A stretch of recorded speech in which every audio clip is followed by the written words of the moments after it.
कैसे अलग है बीजेपी, कैसे अलग है कांग्रेस, कैसे अलग है सीपीआई-एमएल? देखिए, एक तो मैंने ठीक ठीक जो शब्द आपने इस्तेमाल किया वो ना भी करें, लेकिन वो जो राजनीति है वो भ्रष्ट राजनीति है, वो पतित राजनीति है, वो एक तरह से माफियाओं को संरक्षण देने वाली या माफियाओं के संरक्षण में पलने और फलने फूलने वाली राजनीति है। तो उस राजनीति का उद्देश्य बहुत साफ है और एक तरह से बहुत साधारण अगर समझें, मतलब कम्युनिस्ट लोग हम जिस तरह से समझते हैं, तो हमारा बहुत साफ है कि भाई कोई भी राजनीतिक पार्टी किसी न किसी क्लास का प्रतिनिधित्व करती है, किसी वर्ग का प्रतिनिधित्व करती है ना। कैसे? तो उसी को मैं एक्सप्लेन करता हूँ। तो जैसे हम ये मानते हैं कि जो बाकी मेन स्ट्रीम पॉलिटिकल पार्टीज है जिनको सो कॉल्ड मेन स्ट्रीम कहा जाता है, वो मेन स्ट्रीम पॉलिटिकल पार्टीज एक तरह से पूंजीपति वर्ग की पार्टियां हैं, वो पूंजीपतियों की प्रतिनिधि पार्टियां हैं। इसलिए आप नीतियों में आप देखिए तो कितना गरीबों की बात होती रहे, लेकिन अंततः जब अंबानी अडानी के लिए नीति बनाने की बात आएगी, आज के दिन के मुहावरे के को इस्तेमाल करें तो तब उसमें कोई बहुत डिफरेंस नहीं रहता, तब उसमें कोई बहुत अंतर नहीं रहता है ना। तो वो उनका क्लास है। तो पूंजीपतियों के नजरिए से चीजों को देखना कि आप तय लोग, जनता मांग करती है सरल तरीके से और समझते हैं। ये लोगों ने मांग किया साहब हमको अस्पताल चाहिए, हमको स्कूल चाहिए। तो बनता क्या है? बनता स्कूल नहीं है, बिल्डिंग बनती है। अस्पताल नहीं बनता, बिल्डिंग बनती है। फिर लोग दोबारा जाकर के लड़ते कि साहब डॉक्टर क्यों नहीं अपॉइंट हुआ, मास्टर क्यों नहीं अपॉइंट हुआ। बोले तुमने स्कूल मांगा, हमने बना दिया। तो जोर किस पर है? बिल्डिंग बनाने पर है। बिल्डिंग से किसको लाभ होगा?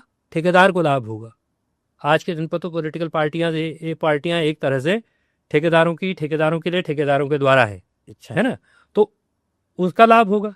दूसरा जोर काहे पर है साहब? तो खरीद पर जोर है। सेंट्रलाइज खरीद होनी चाहिए मामूली चीजों की।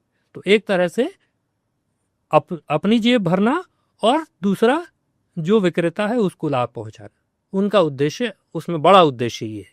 उस बड़े उद्देश्य में ठीक है, अब अस्पताल खुल गया भाई तो इलाज करा ले। अंग्रेजों ने रेल बनाई इस मुल्क में, तो अंग्रेजों ने रेल तो हिंदुस्तानियों के लिए नहीं बनाई। अंग्रेजों ने रेल तो बनाई कि उनके सैनिकों को एक जगह से दूसरी जगह पहुंचाना आसान होगा।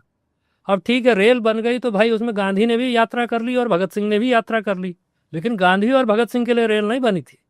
तो वैसे ही जो नीतियां बन रही हैं, या नीतियों के आईने में ही आप राजनीतिक पार्टियों को समझ सकते हैं। तो राजनीतिक पार्टियां जिसके हक में नीति बना रही है वो उसी की पार्टी है। इसीलिए किसानों मजदूरों के हक में नीति नहीं बन रही है। किसानों मजदूरों के तो सारे अधिकार छीने जा रहे हैं। किसानों का आंदोलन हमने देखा, मजदूरों ने जो श्रम कानून हासिल किए पिछले कई दशकों में संघर्षों से, आज के दिन पर वो सारे के सारे मजदूरों के कानून खत्म होकर के 4 लेबर कोड हैं, और वो सारे 4 लेबर कोड अभी तक इस पर नहीं लागू हो रहे हैं कि मजदूर लड़ रहा है।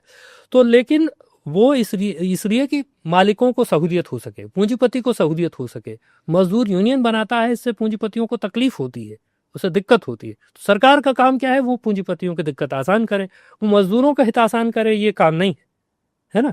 तो क्योंकि उनका ओरिएंटेशन, उनकी पक्षधरता है। हमारी पक्षधरता किसान के प्रति, मजदूर के प्रति, समाज के कमजोर तबके के प्रति, ये बहुत साफ साफ अंतर है। आप उसके पक्ष में खड़े हैं, हम इसके पक्ष में खड़े हैं। इसीलिए ये हुआ कि जब इलेक्टोरल बॉन्ड इस देश में आया, जिसको सुप्रीम कोर्ट ने अंततः गैर कानूनी घोषित कर दिया, तो वो इलेक्टोरल बॉन्ड में आप देखिए तो कि कौन पॉलिटिकल पार्टीज हैं जिन्होंने पैसा नहीं लिया। तो उसमें सिर्फ कम्युनिस्ट पार्टियां हैं जिन्होंने इलेक्टोरल बॉन्ड से पैसा नहीं लिया। क्यों? क्योंकि उनका क्लियर है कि उनकी उस पूंजीपति तबके के वो खिलाफ खड़े हैं, तो वो इनको नहीं देगा और ये इससे लेंगे नहीं। तो ये अंतर है।